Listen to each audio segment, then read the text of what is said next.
Adolf Hitler 1921 से national. शुरुआती वर्ष और प्रथम विश्व युद्ध। एडोल्फ हिटलर शुरुआती वर्ष और प्रथम विश्व युद्ध। एडोल्फ हिटलर 1889-1945 का जन्म 20 अप्रैल 1889 में ऊपरी ऑस्ट्रियाई सीमावर्ती शहर ब्रॉनोएम में हुआ था। 1898 में हिटलर का परिवार ऊपरी ऑस्ट्रिया की राजधानी लिंज में चला गया। दृश्य कला में करियर की तलाश में हिटलर ने अपने पिता के साथ कड़ा संघर्ष किया, जो उन्हें हैब्सबर्ग सिविल सेवा में प्रवेश कराना चाहते थे। हिटलर फरवरी 1908 और मई 1913 के बीच वियना में रहा, जब वह म्यूनिख के लिए निकला। वहां उन्होंने प्रथम विश्व युद्ध के उनके जीवन को नई दिशा दिए जाने तक पानी वाले रंगों और स्केचेस को चित्रित करके खुद को आगे बढ़ाया और समर्थन किया। वह सेना में शामिल हो गया। युद्ध के दौरान वह 2 बार 1916 और 1918 में घायल हुए और उन्हें कई पदकों से सम्मानित किया गया था। अक्टूबर 1918 में बेल्जियम में यप्रेस के पास एक सरसों के गैस के हमले में आंशिक रूप से अंधे होने के बाद हिटलर को पासवॉक के एक सैन्य अस्पताल में भेज दिया गया था। 11 नवंबर 1918 को उनके पास युद्धविराम की खबर तब पहुंची जब वे स्वस्थ हो रहे थे।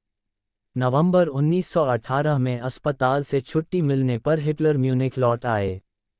1919 में वह बवरियन सैन्य प्रशासन के सूचना कार्यालय में शामिल हुए। इस कार्यालय ने नागरिक राजनीतिक दलों पर खुफिया जानकारी एकत्र की और सैनिकों के लिए कम्युनिस्ट विरोधी राजनीतिक शिक्षा प्रदान की। अगस्त 1919 में एक पाठ्यक्रम प्रशिक्षक के रूप में हिटलर ने अपना पहला उग्र विरोधी सैमेटिक भाषण दिया। 1 महीने बाद उन्होंने जर्मनी से यहूदियों को हटाने की वकालत करते पहली बार कागज पर एक यहूदी विरोधी नस्लवादी विचारधारा व्यक्त की। जर्मनी के चांसलर नवंबर 1932 के संसदीय चुनावों में मत का नाजी का हिस्सा घटकर 33.1% हो गया।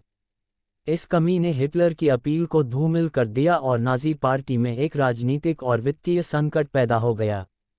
पूर्व चांसलर जून नवंबर 1932 फ्रांज वॉन पापेन ने हिटलर को बचाया।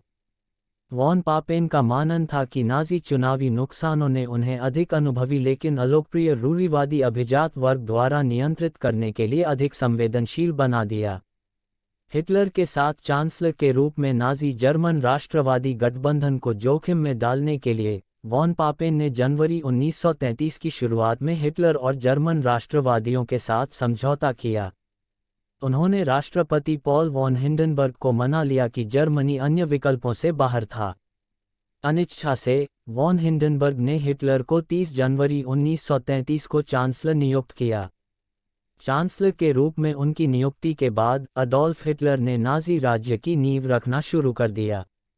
उन्होंने जर्मनी को एकदलीय तानाशाही में बदलने के हर मौके का फायदा उठाया। अगस्त 1934 में जर्मन राष्ट्रपति पॉल वॉन हिंडनबर्ग का निधन हो गया। हिटलर ने 30 जून 1934 के रोहम पर्ज के साथ सेना का समर्थन हासिल किया था।